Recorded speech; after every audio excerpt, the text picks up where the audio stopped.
What's up, everybody? Welcome to the Vault Reviews, where we give you our thoughts on some albums to check out and maybe some to avoid. I'm one of your hosts, Zan Morning, and Brent's with us once again. Brent, how's it going today? Howdy, I'm doing just fine. How about you?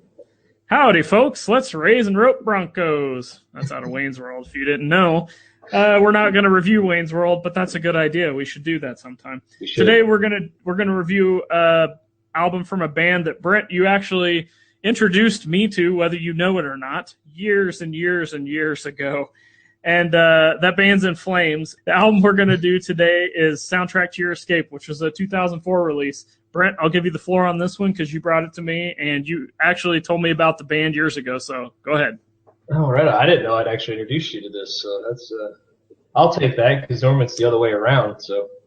Yeah. Actually, I can tell you when it was. There was supposed to be a show booked. It was Slipknot, In Flames, and some other band, and the whole thing got canceled. But I remember you telling me about In Flames. You're like, yeah, check this band out. It's Swedish death metal. I'm like, all right, and I've loved them ever since. So. Yeah, I absolutely love In Flames. That's why I wanted to do this album. I'm not even gonna lie, just up front, this is one of my favorite albums probably ever. This is the seventh album by In Flames, 12 tracks. And it actually ended up number 3 on like the Swedish billboards, which, I think is actually pretty cool. Yeah. I don't really know how their billboard relates to ours, but hey, number 3 for a band like this, by God, I'll take that as awesome. Well, obviously, it's got to be better if this gets to number 3. Exactly. And then they ended up hitting 145 on our Billboard Top 200, which was their first ever to get on there. So, 2004. What else was coming out in 2004 that would have been better than this? No, I don't know. That was acceptable to the masses in the metal. Not a lot. I mean, yeah. So I don't know. Take that for what it's worth. But hey, they hit the Billboard 200 with this, and it was actually kind of, I guess, a little bit of a controversial album. It was. Yep. It's not as, if you listen to like early In Flames, like their first probably 4 albums anyway, maybe first through 5th. Mm-hmm. This is not what you would expect, and it's a little bit more. What's a good word? It's a little bit more, I guess, kind of radio friendly, maybe. A little bit, yeah. And I mean, it's not. I wouldn't think of this honestly as death metal. At the time I heard it, that's what I thought death metal kind of was. But then I started listening to other stuff, and it's like, oh wait, no, that's not. But it's still a very good, solid album. So if you're a fan of In Flames, you haven't listened to this one, you've listened to like Clayman and some of those. Quite a bit different, honestly. But don't take that for a bad thing. I think it's a fantastic album. Clayman was actually my first listen to In Flames. After you mentioning them, I think I ended up buying it at FYE. Believe it or not, do those even exist anymore? I don't know, but man, I had so many good purchases at FYE, paying $25 for black metal imports and stuff like that. It was great, good times. But anyway. Clayman actually even wasn't as much death metal as some of the really early stuff. Right. The names are escaping me right now, but the few albums before that, those are a lot more death metal and technical. That In Flames has that signature dueling guitar sound. You know how Iron Maiden has their signature dueling guitar sound. In Flames has theirs. It's different. It's not the same as Iron Maiden. But they have that kind of characteristic about the band. And that's one thing that they continued into this album. So that's my favorite part about the band. Not even the death metal element. It's that signature dual guitar sound that they have. And that's the first thing I noticed in this album as they carried it over. So right off the bat, it made me happy. So what else you got to start this album off? I have never heard a band that I would mistake for In Flames. Yep. Like you said, it is a signature sound, and I'll stop. Hold. There's one band, Soilwork, that they have a little bit of an In Flames sound, but yeah, they're In Flames is pretty original. Sorry, go ahead. Oh no, you're fine. I was just gonna say it's something that I've never found anything quite sound like them, and it's a very, very good thing. As far as like recording, production, and everything, I think it's great for the album. It's probably not the cleanest I've ever heard in my entire life, but I don't think it should be for something like this. You understand what I'm saying? Yeah, it kind of fits the style and the new sound kind of that they're going for. And when I say new, I guess I should say the evolution of the band. That's really where I see this album at is, and you actually saw it on the album before this. Again, names escaping me, but I remember checking that album out, and it had a little bit of the elements that this had, but this really was just continuing the evolution of the band from the death metal band up to what we know of them now as just something that you can't duplicate. And nobody's even tried to duplicate that I'm aware of, except for, like I said, Soilwork. I think they're from the same country, even, if I'm not mistaken, but they've got a more of a modern sound on this for 2004. When I say modern sound, they were kind of doing a little bit more of the there's a little bit more metalcore elements on here and melodic death metal, which they've always been the melodic stuff, but maybe even a little bit more on here because I think there was a lot of the bands coming out with that kind of stuff at the time. I know like Bleeding Through used a lot of that. Atreyu used a lot of that. Totally different bands, but that stuff was really popular at the time. And In Flames got put right in there with them. They were on a lot of the same festivals and stuff like that because this new evolution of the band just continued that sound and updated it. And I think a lot more people were able to grab a hold of it. And also the vocals, we can jump into that right now. The vocals, there were some cheesy parts that I just wasn't a fan of. It kind of sounded like he was whining and not singing. But, man, the clean vocals, when they come in for the most part on this, just amazing. That's definitely an extra element that they had used in the past, but it was really pushed forward on this album. So what do you think of the vocals? See, I didn't get a whole lot of cheesy vocals on this, really at all. There was like two songs where his voice was like almost cracking. It was very, very whiny sounding. And it was just once or twice on those one or two songs. But overall, I thought it was great. Yeah, I honestly, the vocals are one of my favorite parts of this album. Even, like you said, some of like the whiny parts and everything. I didn't really get that. I understand what you're saying. Kind of thinking about it a little bit, I get it. At the same time, it doesn't bother me at all on this album. And like you said, whenever they hit kind of the clean stuff and all that and just go for kind of the power, right? To me, it's just absolutely amazing. Right. And the fact that they could do a song like Evil in the Closet, to me, I absolutely love that song.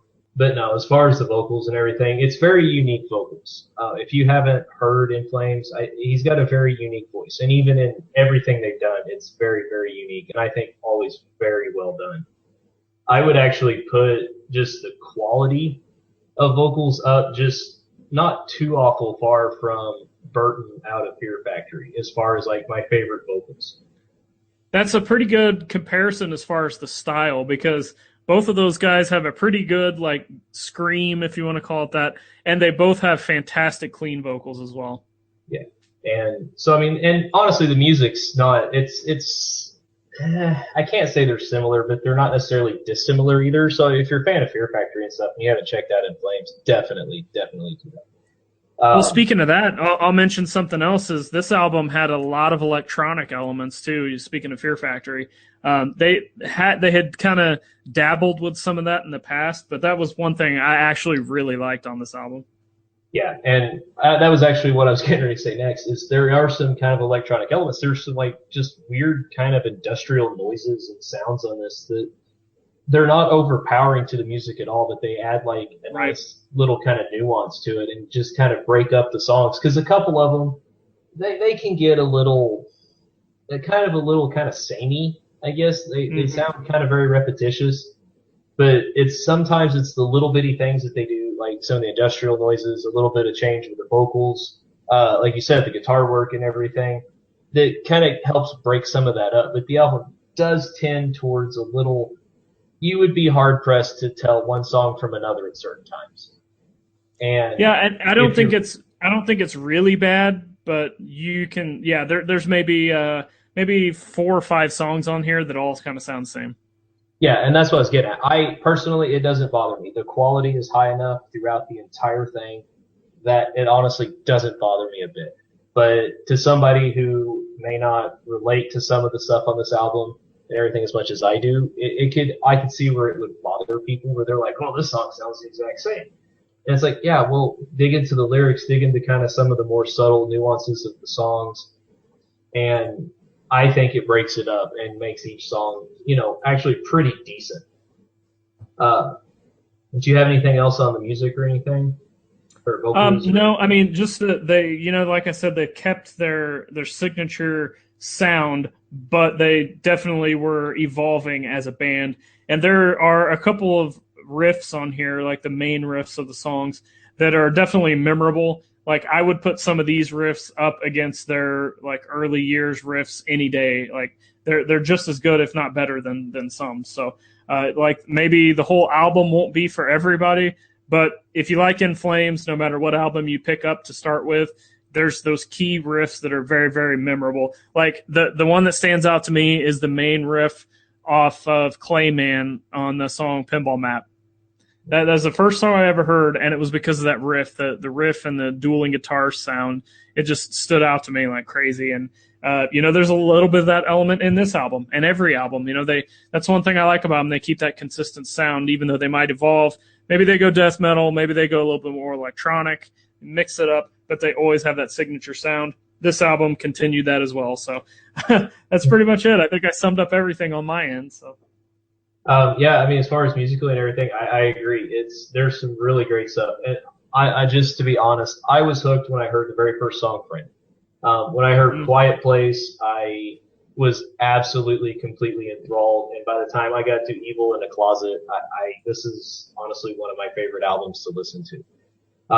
It may not be one that I sit there and play, first, 1 through 12 all the time, but it is one. There are 7 or 8 songs on here. When they come on, I have to turn the radio up. I have to just enjoy and kind of immerse myself into it. To me, I mean, you've got my favorite songs, just, I guess, to get into that. Obviously, Quiet Place is fantastic. I absolutely love it. My favorite song on the entire album is Evil in a Closet. It's lyrically, it's poetic. It's a little more subdued than a lot of it, but there's some power to it. And the lyrics is something I can really relate to. I say on pretty much every single review, I am a lyric guy, and all of the lyrics on almost every single song is something I can relate to. And maybe that's why I've latched onto the CD like I have, or this album like I have. But you know what? By God, I'll take it. I absolutely love it. I can't honestly say any song is terrible at all. And the songs that do stand out to me are just so good. I almost can't even talk about them. The songs that do stand out are excellent. I will agree with you on that. My favorite songs, we had different ones, so that's saying something. Dead Alone, In Search for I, and Superhero of the Computer Age. Yeah. I mean, if you combined what you just said and what I just said, that's almost the entire album. So that should sum up how good this album is. I mean, like, I think those songs stood out for me more musically. Again, I'm not a lyric guy generally.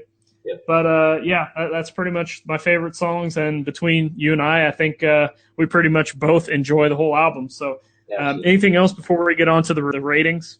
No, I'm good. Let's get into it. 1 star being the worst, 5 stars being the best, according to The Vault. What do you give this album? I am giving it a 4 3/4. Wow, that's way up there. Yeah, and like I said, it's the songs that I love are some of my favorite songs that I've ever listened to. I mean, I'm talking like top 25 songs of my entire music life. And I think I'm taking a little bit off. I almost went 4.5 because, like I said, some of it I could see where some people will sit here and complain that it can get repetitious and where you can't tell a couple songs apart from each other. But like I said, to me, it never affected me at all. There's not a single song on here that I can't listen to, jam out to, and immerse myself in. And like I said, you take the 4 or 5 songs I mentioned, and they just raise the album up above a lot that I've heard.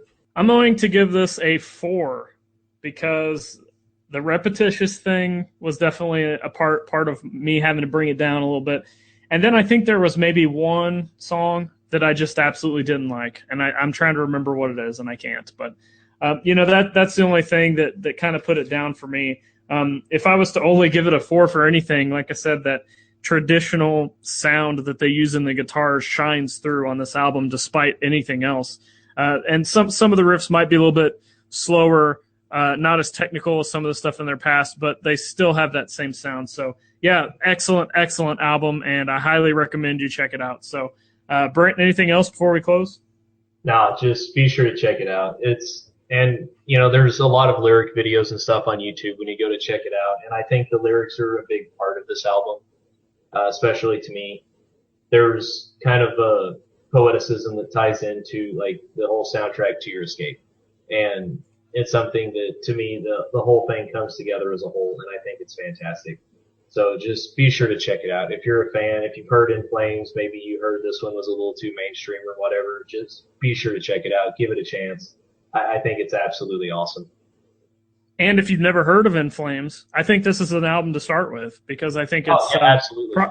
Probably one of the easier ones to listen to. And then if you like what you're hearing, you can kind of venture into their other albums, be it the later albums or the earlier albums. But this is definitely one to check out to start with if you're unfamiliar with In Flames. So with that, we'll close the show. Again, you can send us anything you want at thevaultmusic1@gmail.com.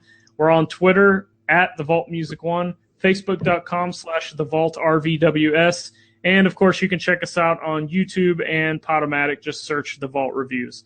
Until next time, until the next review or podcast, see you later. Peace.